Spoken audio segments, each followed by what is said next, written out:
Thanks for speaking to me this time. I know it's rather early where you are. It's very good. We just got back from Ireland, so we're on that time. Oh, okay. So you're sort of still in sync with us.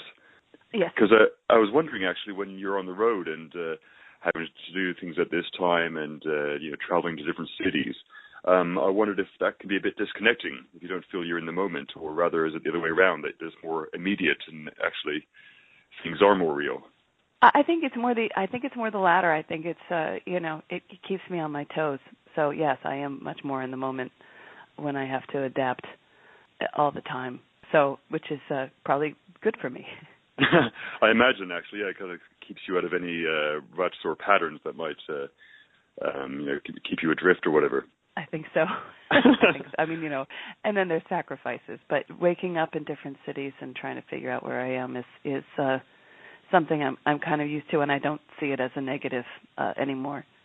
Yeah, for sure, and what a chance to see other places as well. Yes. But it's great to be talking to you now, because it's quite a nice time, because you're touring with your new album, which sounds really good, or your latest album, should I say, and also it's the anniversary of your first one as well, the Honesty Room. Yes, 20th, which I'm just, it's funny, I'm having to relearn a few of the songs, and they really seem, there's this sort of paradox of very familiar and very strange. So some of them I haven't sung in about 18 years. So it's, it's all good, and a lot of old faces are coming out of the woodwork too. So that's great, and I'm also writing songs for another album. So it's good. It's a nice time travel in the middle of my everyday life. Because I becoming more familiar with a lot of your material, because there's been a few songs that I've liked over recent years, but I wanted to sort of make myself more familiar with the rest of it. And I was wondering, actually, from your perspective now, especially as you're talking about the Honesty Room from all that time ago, do you find that when you listen to previous albums that there must have been a very big point in your life? Do you feel the evolution, or do you feel them as signposts on your journey?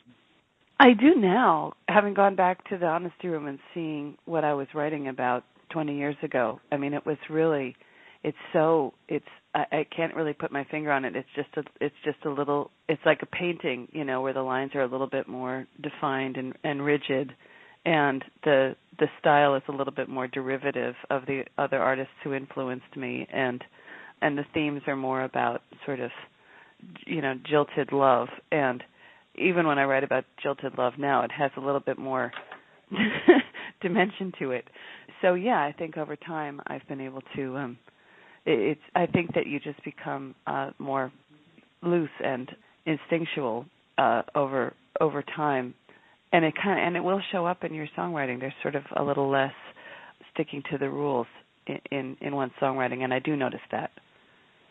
And also, you've learned more about yourself, and the experiences you've had in your life you've grown from, and that's going to bring those dimensions to your music as well.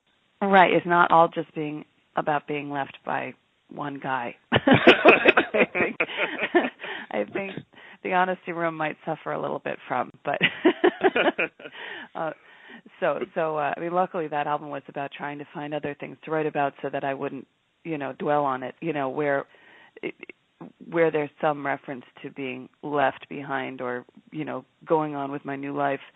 It all goes, it has a sort of a similar uniformity to it. It's all, Jim. But anyway, more since then. But also, you were keeping it real, though. That's how you were feeling at the time. So that's what you're writing about. So that's one of the things I love about singer-songwriter music is how it's a wonderful way of expressing how you're feeling and expressing, lots of different ideas in a very clear way.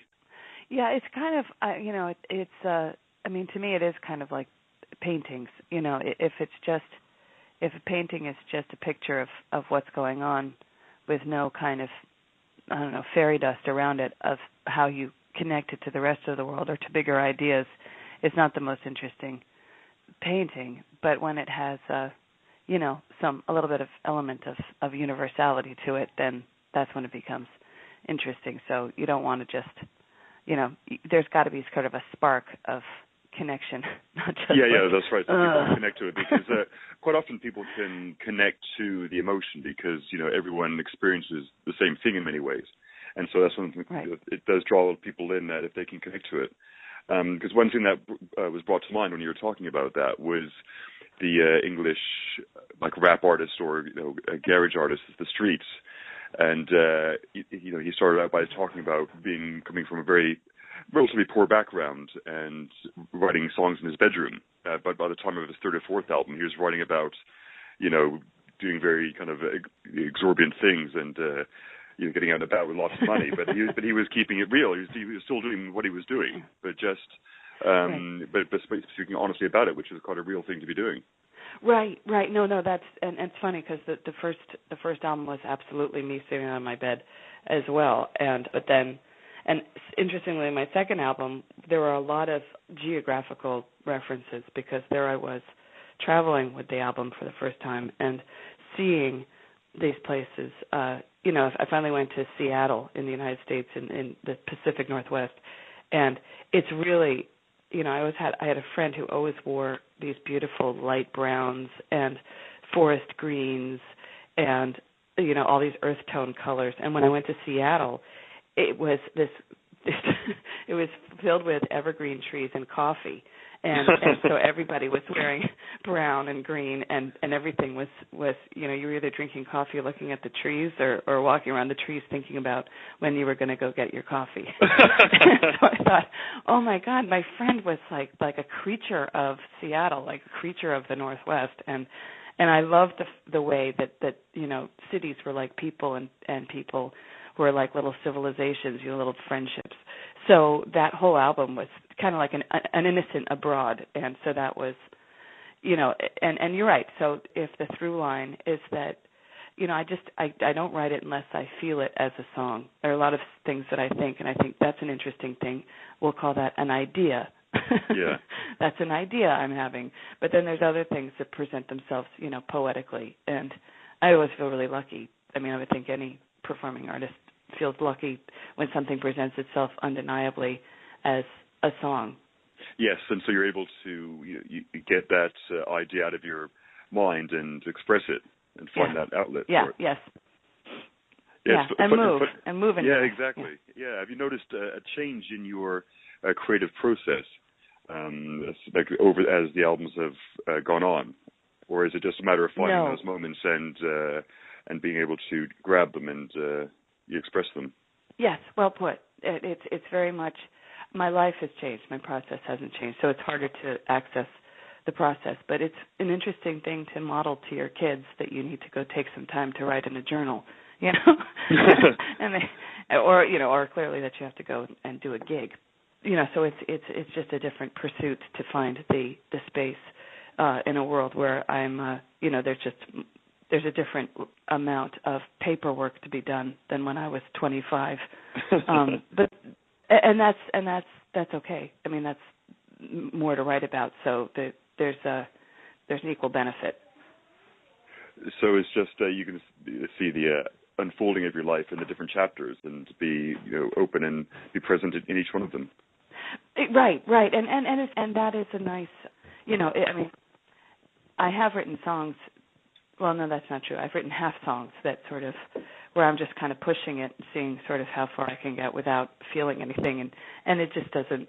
It's like having a job that you hate. You can't really perform. You can't really, and especially with a song. So ever since I did the Honesty Room songs and the ones that I thought would be the biggest bombs, the biggest, and not the bomb in the British sense, the bomb in the bad sense, and those became the most popular songs.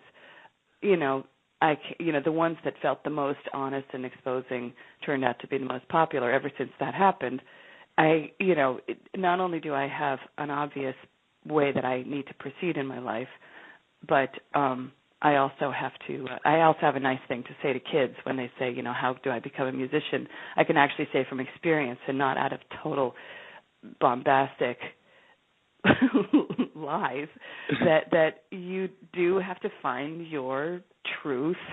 It does count, and it is important. So, and that's a nice thing in this world to be able to impart with some experience as opposed to just, bad cereal box wisdom. Yes, that goes back to connection again, because that's when you say that they're the most popular songs, is because you're expressing something that resonates in so many people that they feel and have gone through, but they haven't found a way of putting their finger on it, or they feel alone.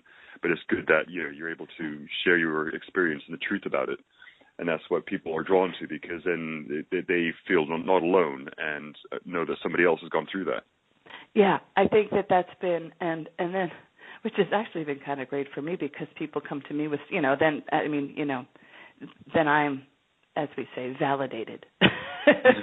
But I mean, not that that's what it's about. That's not what it's about. But it's kind of an amazing thing. I wrote a song. Because it comes two ways. Because on one hand, you're expressing it and getting it off your chest, as it were, but then on the other hand, you're helping other people. Well, at the end of the day, that's what's been said to me. I mean, I'm sure a person could argue that I could make some kind of abstract balloon animal, and a person would see something in there that was healing to them. But I think there's been a more direct.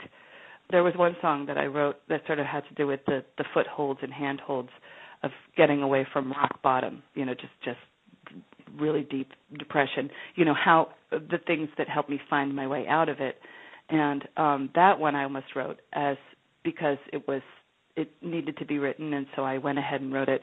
And one of the first people who heard it said, "I think this is going to be identifiable to more people than you realize, because there is a lot of code language for those footholds and handholds that I left in the song, instead of sort of trying to elaborate and describe what it's like to be that depressed. I just kind of left the metaphors in for people to either recognize or not." And he was right, and people came and really pointed to things and said, it does feel like a winter machine. And then, just as everybody else is stepping into the next season, the winter machine starts all over again for you. And and I was like, yeah. and I said, yeah, exactly.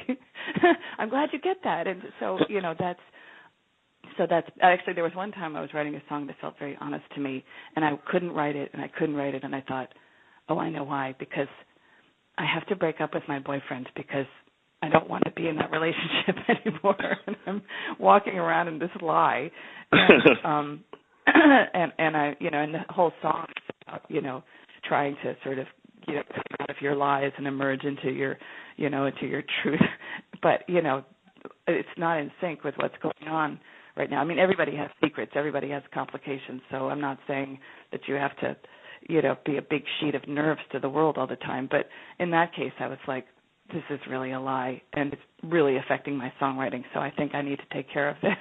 But that's and everybody was happier. That's a big thing for a lot of people, because when other people's feelings come into it, I think that's why the people are afraid. And actually, that's just some things I'm working through as well at the moment, is communication and being able to speak clearly about how you feel about things without worrying about people's reactions or afraid of saying anything because of how it will come across. So you felt that in that moment, right. You needed to spell from your boyfriend, but then maybe you were putting it off because you didn't, or you were afraid of his reaction, or I don't know, or stepping into that. Absolutely. So that's I remember I had it early on, because I did have depression. I did go to a therapist, and she said, you can only go as fast as your emotions. And I said, that just sounds awful. That sounds terrible. That sounds just really, I said, that sounds really slow. And but then later I wrote, the honesty room is actually a reference to something that my friends and I sort of made up in our minds, of this room in your head where at least you could go to that place to know how you felt, as opposed to even how you presented yourself honestly. You had to go to the you had to go to that room and have the petty thoughts and the jealous thoughts and the self-excoriating thoughts and the judgmental thoughts that are so unattractive. But that's what that room is for. That's where you're allowed to be honest, apart from the correctness. And then you can kind of decide from there what you want to do with that honesty. So that's exactly. I had all these different titles for that first album, and my friend said, you know what, it's got to be the honesty room, because that's really what you're working on building for yourself right now. And I think a lot of the rest of my songs benefited from having that creating that room in my head, because sometimes I just don't know how I feel. So that's got to be worked out. Yeah, it's a good point, and that's something I read about recently, actually. In there's a chap's book, I'm forgetting the author's title at the moment, called Psycho-Cybernetics, where he says that maybe he's talking about some research where somebody says before you changing either your actions or doing something, like, if you're an entrepreneur and you're having to do sales calls, and then before doing some of your creative work, you have to have a moment of transition. And that transition that this guy recommends is meditating for a moment and having a space or a room in your mind where you go to either integrate or step away from the previous actions, and then moving into what you have to do next. Yeah, that's even more focused than I can even handle. I'm not managing it. No, I know. And actually a friend of mine who has passed away recently and who was really very conflicted. She was a Buddhist and a Republican, and every time she talked about certain political figures, she couldn't stand Bill Clinton and things like that, she would get really upset. She finally gave me a book called, I think it was called The Three Wishes, and it said, and the final conclusion of the book was, what are the three questions? What are the three questions you should be asking? And one of them is, what is in front of me? What needs to be done? What do I do now?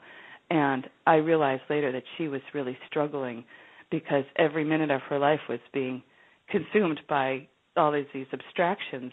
And, that's when you put salt in your coffee, and it's and that's so, that's modern life. But that's part of songwriting and emotional honesty as well. But it's also about like not driving your car through a stop sign. So sometimes I'm better at knowing how I feel than my driving. But it comes back to being present in the moment, which is, it's easier said than done sometimes, especially living in the city. And I've had wonderful moments where I am able to be present for periods of time, but then I notice when I'm out and about in London that I'm always thinking about the next things that need to be done, and sometimes fretting about them as well. Yeah. Well, and yet it's great, city life.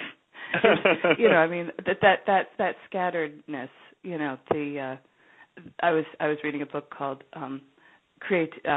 Organization for the Creative Mind, and it was written by these two women who were excellent. They were so sympathetic, and they said, you creative people have the ability to associate different objects with different objects and make all these poetic connections between things. And that terrible world out there calls you scattered. And I thought, they're right. It's cool to be able to make all these associations and to let things catch your eyes and to, make associations beyond, within your sort of pedestrian life and to be distracted. And so, I don't know. I'm okay with that too at this point in my life. Yeah, that's a good way to come to peace with it. Yeah. So but you need both, and then you need that quiet moment. I guess at the end of the day, you do have to have a little bit of that quiet, still, true stillness from which to summon all of that stuff. But it's nice to be in your 40s and decide how you want to deal with that. I think in my 20s, I was much more freaked out about how other people seem to be dealing with it much better. So you're feeling happier where you are now? Oh yeah. Or you're at least content? Yeah. Yeah, very, very content. I mean, it's absolutely. I mean, maybe I've become the Buddhist I always tried so hard to be when I was in my early 20s, because I can let a lot of stuff. I find I can ultimately find a certain amount of things amusing that were not amusing. We're not taking things personally. Oh no, I probably still take things. No, yes, exactly. I don't take it as personally. So it sounds like you're revisiting the Honesty Room quite a lot at the moment. But would you say you had a favorite album, or are they all different moments and they all represent different things? I really liked. I really like how the Beauty of the Rain came out, and Promised Land, and then my latest one was a really, it was really done right at the tail end of the recession, and with all of the record label stuff kind of going down, and I was working with a really excellent producer, Killin, who we'd signed up, and then my record label said, by the way, we're not going to give you a lot of money for this album. And Kevin said, okay, I said yes, so I'll do it for. Oh, nice. And he brought in his friends and said, this is what we need. Can you do this? And there's this kind of strength to the album because Kevin just went home and said, how do we really do this? We're not going to play around in the studio and see what kind of sounds we get. Let's really, decide what we want and do it. And there's a real sense of direction in the production to me that I just love it. So, production-wise, those are three albums that I've really been happy about. Yeah. Yeah, I can understand. That's not really what you asked. I think thematically they all, yes. It's kind of weird. It's it was what I was after.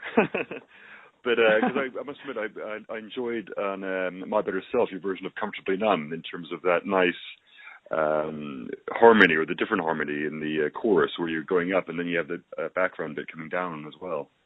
That was, I said, I have this crazy idea. I would really like to do Comfortably Numb because I think lyrically it's such an important song. We know it as this guitar god song, but lyrically it's unbelievable. And everybody I played with said, well, let's do it. And I was like, well, who am I to cover it? And they said, you're you. and they dug in deep. They knew how to do it. And then Ani DiFranco said that she would do backup harmonies for it, and she just sent in a disc with little hearts all over it. And she said, what do you think? And she had come up with this whole background vocal part, and also had sort of mixed it with a certain amount of reverb to kind of locate it within the chorus, which was very courteous of her and brilliant, and it made the song. It really made the song. So it was, everybody dug in and did what they thought you're supposed to do when you're playing a Pink Floyd cover, and then Ani gave it this otherworldly sparkle that spoke to disassociation that doesn't just have to be about drugs and pushers and yes. rock and roll. It's in every life that we have to deal with that kind of dissociation and performance anxiety. So, yay, Ani DiFranco, she's brilliant. And actually, Pink Floyd's lyrics and words are amazing as well. So many of them really struck a chord, from Money to all sorts. Yeah, it's quite amazing. I mean, a lot of it is just about getting older. It's about losing the magic of your childhood, and trying to explain to someone that you still kind of miss it. That Comfortably Numb means you just don't have the access to the fairyland that you used to. It really, it breaks my heart sometimes to sing it. It always speaks to some point in your life. Speaking of cover versions as well, the first time I came across your work was when I heard your version of Highway Patrolman on the Badlands album, the tribute album to Bruce Springsteen's Nebraska. Very good, yeah. Yeah, I just wondered what kind of drew you to that project and that song in particular. I was invited by this guy named Jim, who is just a wonderful, he just a music lover, and so that he put together the album and found different people to be a part of it. And my friend Gian Gameshi, who does a show called Q now in Canada, which is really popular there, so I hear him from time to time. He produced it and brought in all these Canadian musicians who I'd never met before. In New York, you kind of know everyone's kind of a friend of a friend. But anyway, that song, it was a great day, and then I sang it about 7 times instead of going line by line and saying, oh, I didn't like that, let's just fix that. I just sang it over and over again just to see. And every time I got something different out of the song in terms of the plot. It was more, the final he has his brother who escapes the law, and he's a highway patrolman who's supposed to catch his brother, but he lets his brother go, and you realize by the end it's because his brother's no good, because his brother turned his back and is willing to escape to another country to escape the law, and that's, he's it's not that he's turning his back on the law, it's that he turned his back on his family, and the highway patrolman says, so, you're no good. I don't care about the law. You're my bad brother. Yeah, so just let him go. I mean, and I didn't even, that was maybe the fourth take that I thought, oh, wait a minute, that's what's going on. So, again, Bruce Springsteen, that many more layers than you would ever expect from a rock and roller like him. I mean, Michael Stipe, the same. There's so much other stuff going on in production, you don't expect the lyrical, layers. That's good that you found that as well, and you found it from doing a version of it that you maybe did you approach it knowing the song and had your idea of it then, and then as you say, it unfolded as you were playing it. Yeah, I thought I knew, and then it just and I wasn't wrong, but there was just more, and that's so, and that's very good for production. You want to be surprised, like an actor, you want to find new things within the characters.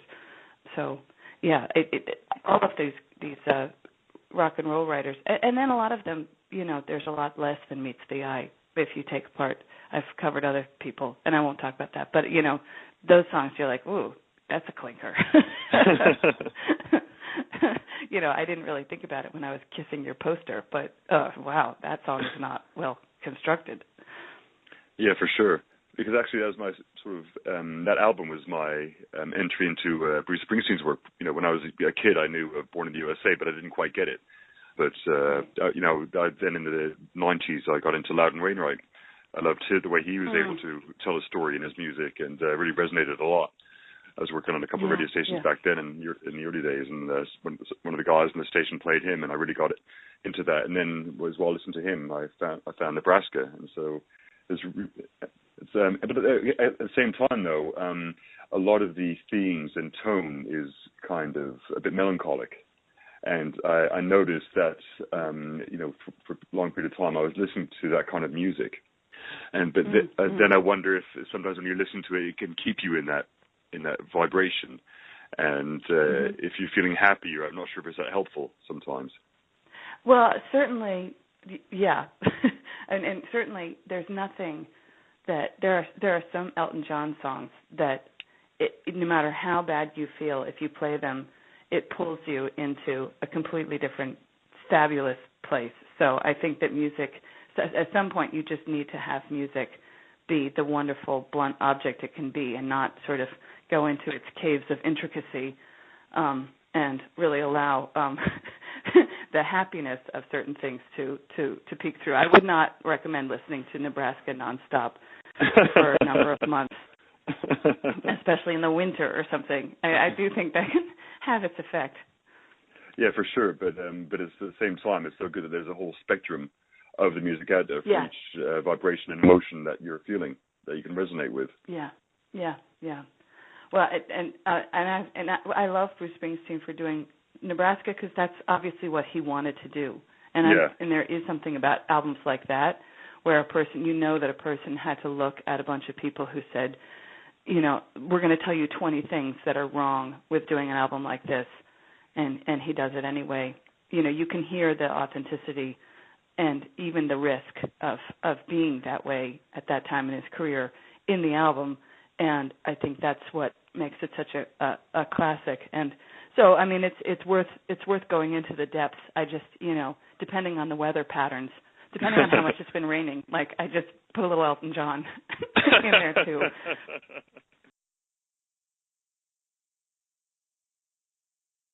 But one good thing about what I read about the Honesty Room is that it was kind of the opposite of what a lot of artists have had to do recently. Was it right that you weren't on a record label at the time and you had to release it yourself? Yeah. Well, it was, somebody let me record for free in his basement, which I thought was really nice. And other people were doing things for bargain basement prices. And, I think $100 was the most, maybe $200 for 2 songs was the most I paid anybody to do their things. And so it was, I think the whole album I certainly did for under $20,000 with different, loans and friends and begging and things. So then, and I released it with the hope that I could sell 2,000 because then I could make back the money. Yeah. And I've sold about 200,000 at the time. So it was, but I there were other people doing that in my scene at the time, so it didn't seem brave, which was great. I was definitely part of a scene. A lot of people were doing, stepping out that way. So you had like a support around you of knowing that system works. Yeah, that's what I tell people too when kids say, "How do I do it?" It actually makes me cringe when there was a kid who opened for me, and she seemed to have a lot of problems, like maybe an eating disorder, and she was talking about her dedication and her dream, and I just thought, thank you, Simon Cowell. This idea that you sit in your bedroom and if you dream hard enough and you do your vocal exercises, that you'll win a contest and be famous. I was part of a scene where I sang at the open mics, and then I got to sing 4 songs at the open mic, and I got the tips that people gave for their tips, and I sang in bad cafes, and I competed with cappuccino machines and drove in cars and played for no one, and then ultimately found my voice and my audience kind of, on the parallel track, and discovered my politics, discovered how I want to connect to causes and ideals and friendships from traveling and from coming up through the ranks of the industry from the bottom and not just signing my name on a contract. So it was such a worthwhile thing to go through that kind of boot camp, which that's not really respectful to the military. It wasn't boot camp, but it was, it was hard and humiliating and risky, and that's the very best part of my career, was that I had to break out of the comfort zone. So when kids want to win a contest, there are some kids who are just destined to be the voices for us, and they are, Broadway singers, and I respect that. But in terms of the singer-songwriter career, I'd say get on the road and get out in front of people who are saying, I'd rather be drinking my beer in silence than listening to you. Yeah, and keep singing. Yeah. Yeah, winning them around, which is, what happened. It's great because you mentioned it a couple of times, and I've seen it on your website that you do, you do teach and you do encourage people, and you have and you do speak about things. Do you find that quite rewarding? Because you've got all this wealth of experience, and I'm sure you help a lot of people with good perspectives. It has been great. I taught a course about music movements, and then was so excited about it. I was telling a good friend who's a theater. He's an acting coach named Tom Todoroff, and he said, I know it when I see it. You should have a songwriting retreat, and where you actually just do that, because you love connecting and you love people and teaching. And I said, and he said, this is what you should do. This is how you should do it. And I jumped out there and did a retreat last year, and it was quite beyond what I thought a retreat could be. And it was, the people who showed up were kind of extraordinarily funny, super funny, and they all noted that they were, at first everybody showed up for the yoga, and by the end of the week there were very few people showing up for the yoga and many more people showing up at 2:00 in the morning jamming. But it was I feel really lucky to. David Byrne wrote something in The Guardian about people in the demise of the record business finding posts at universities and things like that, and I think he's right to observe that there's a time in your life when it's great to diversify, and then if you really want to, then you've got the best of both worlds. And because it's fun to be doing a retreat down the street and sleeping in my own bed, and then it's also fun to go to Alaska. So I get to now I have both. Do you feel like you've created your own reality in that respect? That so all this time you worked out what you like doing, and you found your way of expressing it and doing it, and manifesting what you want. Yeah, it was a dream. I called a professor 10 years ago and I said, I will teach for healthcare, because we don't have health insurance over here. It's really expensive. And he said, ha, that's really hard to get, but I will keep you in mind if you want to teach sometime. And I said, yeah, I thought so.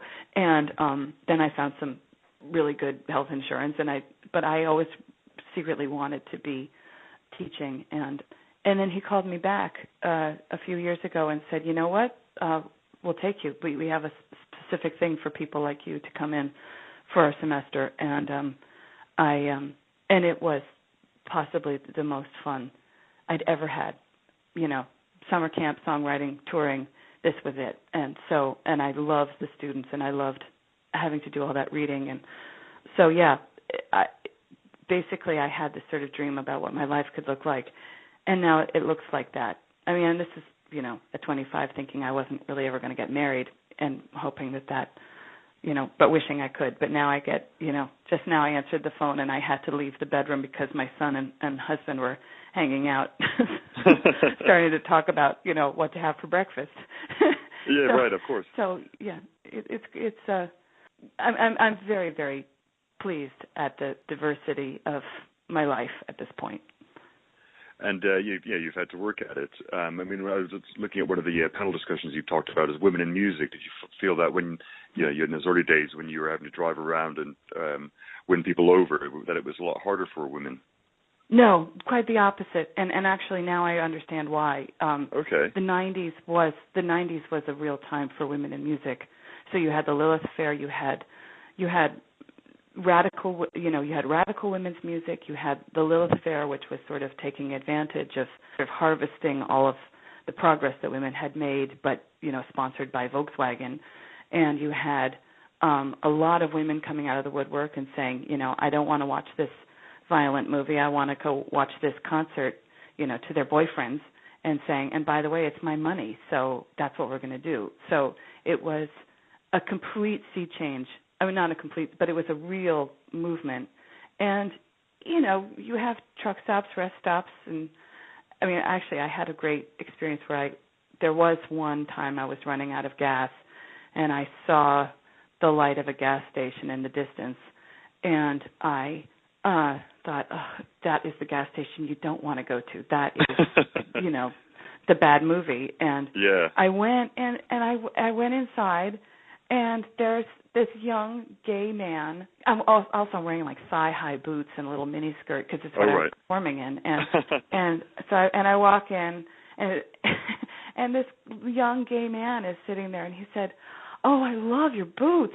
And I said, "Thank you so much." And I said, "Also, I'm going to go pump some gas. If I don't come back in a little while, just call the cops." He goes, "Oh, yeah, okay." And it was just so I've also possibly had a guardian angel, but no, being a woman in music was a huge gift to me in the 90s. I think it was much harder for men during that time. Okay. And I was really. I've only been lucky to be a woman in this business. That's great news. Do you still think that is the case for up-and-coming artists?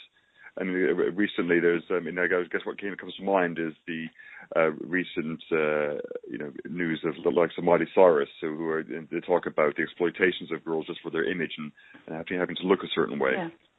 Well, that's a constant, unfortunately. I mean, that's an industry. Somebody was asking me all these questions about the Miley Cyrus of the past, Britney Spears, and they said, what do you think? And I said, and I was telling my manager, and he goes, but you're in a different business than she is. You're a musician. She's an entertainer, and so we have musicians and entertainers. I mean, Justin Timberlake and Britney Spears and Christina Aguilera and all these folks were literally Mouseketeers for Walt Disney. So that's a different world. That's okay. Those girls will always. That's always going to be something our society is going to have to struggle with, how we identify our icons, our female icons. But I never had a nose job, never had a boob job. That's what I say. Yeah, you haven't had to, thank goodness. Yeah, and I got back on stage right after I had, became a parent, and so I was like ashen and freaked out and enormous, and no one made a peep. So it's just different, and yet, I mean, I just got back from the hairdresser, and I have to pay attention to my wardrobe and stuff, but I think of that as theatricality, and you always have to make a decision about whether you're just sort of trying to be eye candy. But no, I think that if you go out, there are women who, I mean, if you really look at the spectrum of women making music, and you look at them from the standard of being sort of traditional doll-like sex symbols, it's not going to work out. That's not what they look like. That's not why you love them. And they've done really, really well, and they've done it on their own terms and everything. So no, I think that, and hopefully all of us gals who do what we want to do the way we want to do it have influenced other girls to sort of compete with the Miley Cyrus thing. I mean, Miley Cyrus just seems like she's crazy to me. So I just feel sympathetic. Like, I don't like to watch car wrecks, so why would I want to watch that? Of course. But yeah, it's good to hear that perspective, and obviously from the people that you teach as well, and all the students that you talk about, how much you enjoy teaching, being with them. I'm sure they can understand that for sure, as well as the people that enjoy your music. Yeah, we had such a nice time. I just love these kids. They came up with their own festivals at the end of that was their assignment, to come up with their own festivals. And, there were just these beautiful things like a Borderlands festival between Mexico and the United States that celebrates all sorts of sort of traditional Mexican music and Mexican film, but on the United States side, and a whole sort of challenge of what a border is, and to have, policemen with shirts on that say, peacekeepers, and they say it in both languages, and that they, that's just this emphasis on the fact that, we barricade our borders, but we also cross borders, and it's great to be able to cross borders. So, that kid, I just looked at him and I said, when are you going to do that? He said, and so they were just assignments, but I fell in love with these minds, and how many ideas they had about the future. So it was, it was really inspiring. I'm definitely going forward in my life for that experience. So you're optimistic of the future with the younger generation, that they're open and switched on to manifesting wonderful ideas for how we can sustain ourselves. Yeah. No, I might be an exception, but yeah, I'm really into these. I find a resiliency, a humor, a tolerance, an expectation of ethnic and racial diversity, a curiosity about each other and me. Like, I never thought about my professors sort of as humans like me. And yet these kids would say to me, you don't have to get the snack every week. That's probably really hard for you with a family and the drive and everything. We can get the snacks if you want. Since when does a kid ever turn away free food? That's kind of amazing. So I was like, no, I'm bringing the donuts. I'm the grown-up. So these kids were it's like they didn't have their arms folded against their chests, protecting their personae. They had their hands outstretched and their palms open. And, so perhaps we lose some of those caves of darkness, and we lose some of the speculations and spelunking that comes from exploring those kind of deep, dark caves. But I'll take their emotional health and their communication skills and their ability to design web pages and their true love and concern about the world any day. And that's what I see. Yeah, that's a wonderful, optimistic view, and that's one that I share. And I'm kind of, I think it'll unfold as it's supposed to. Yeah. And one thing that comes to mind is, again, something else you mentioned on your website, positive proximity. Is that something that you were sharing and experienced? That's I was I've been it's almost too pie in the sky. I mean, I have to sort of check myself, but there are all these towns where people have found ways of being in proximity to one another and made it into a positive thing. And so I'm writing a book that isn't based on this sort of cheerleading section, like, come on, everybody, let's get together and create a sense of positivity.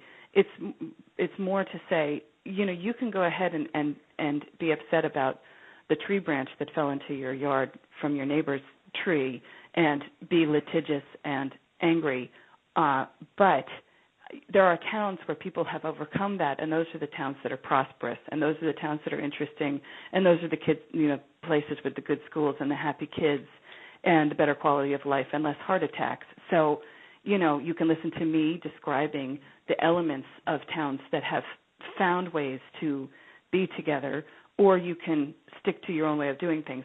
It's all the same to me. So that's better, I think. It's better than sounding like a cheerleader. So I've been there's just too many towns in the United States and cities that are doing really well. And it's almost what I call the revenge of the town. The town greens are coming back, and the garlic festivals, and the community gardens, and the little stores that actually matter, and the artisans are coming back. And so I certainly want to help continue the movement. So I've been so basically I document the good. Yeah, that's a wonderful idea. Yeah. As you say, giving good examples, and funny enough, good friends of mine have started a Facebook page called Enjoy Earth, which does the same thing. Finding positive examples of what people are doing and what's out there, which makes me very optimistic. Yeah, it's very creative too, and very funny, and it works. People. I walk out the door every morning and say, "Wow, I'm in my town." Like, oh, this is great. I can't wait I wish I could go down and get some coffee on the way to the train. I don't know if I'm happy about the people I see on the train platform. I'm happy about the people I see across the street in the park, and I'm happy for my kids that they get to go to the school here. So that's what you want, but that takes some work. That takes what I call translation. You do have to get out there and just say, "Hi, my name is Dar," which is funny because most people know who I am, and I still have a hard time introducing myself on Parents' Night. I still have a hard time extending my hand and saying, "Hi, by the way, we see each other every morning in the parking lot. I'm Dar." So, what's that about? So you do have to do a little of that to get past whatever psychological barrier, and then ideally find things that you have in common, whether it's, I encourage projects, like clearing off waterfronts, getting rid of the old tires and the weeds, and planting a little grass, nothing that costs more than about $10, and then having, a child's birthday party there. That's it. So I think just creating a positive vibe. Yeah, just there's ways that people start, but there are cities that have started really modestly, and they are destinations now, and they used to be these armpits, as we call them. So there's certain things. Also, I encourage people to try to embrace the eccentric wingnut visionaries in town. Yeah. They often have something to offer, and we all know who they are. But if you harness their goodwill, oftentimes they do want the best, and they can be great contributors. So if you can find a way to take in the weird edges of your community, that's also, I think, there are towns that have embraced those folks and have benefited from that. Yeah. So, like the conspiracy. There's a farmer who wanted to keep his farm, and he put a sign up that said eggs on his silo, and the town said that was too much like a billboard, and billboards were outlawed. So he turned the sign backwards, so it said eggs backwards, and he said that it was art. He called it art. And so he was allowed to keep it. And then that became the symbol. It became the symbol of the town. Like, everyone is proud of that now. And he did all. He makes ice cream. He does hay rides and corn mazes, and has done all these things to keep his farm viable. And he and I were talking about something, and I said, not to sound like a conspiracy theorist, I'm not a conspiracy theorist. He goes, "Oh, I am." So that's what and everybody loves this guy. they have allowed him to be a community treasure instead of a community outcast. And I've noticed a trend of eccentrics really enlivening the American landscape. So I encourage that. That's great to hear, especially amongst some of the stories of, the financial hardships during, the financial crisis, and especially in Europe as well. There's examples coming out of where things are really bad, like in Greece, for example, where they're reintroducing like a bartering system. So the currency is not much, getting less useful, and people can't afford to, have much of it. So there's trading services and their own stuff. So they are able to survive, and going back to a way that we can work in a smaller scale with each other without needing the overarching system, which isn't kind of working for us. Yeah, it's not just an exception. That's the thing. There are systems in place where people can take advantage of each other's what we call social capital, and so that's why I'm writing about it. It's not this kind of feel good, like, hey, look, this one town figured out this one thing. There's sort of a trend of people kind of figuring out how to get things done, working their way around. Well, we have a narrative of fear and paranoia in our country right now, and it's it tends to rub off on you.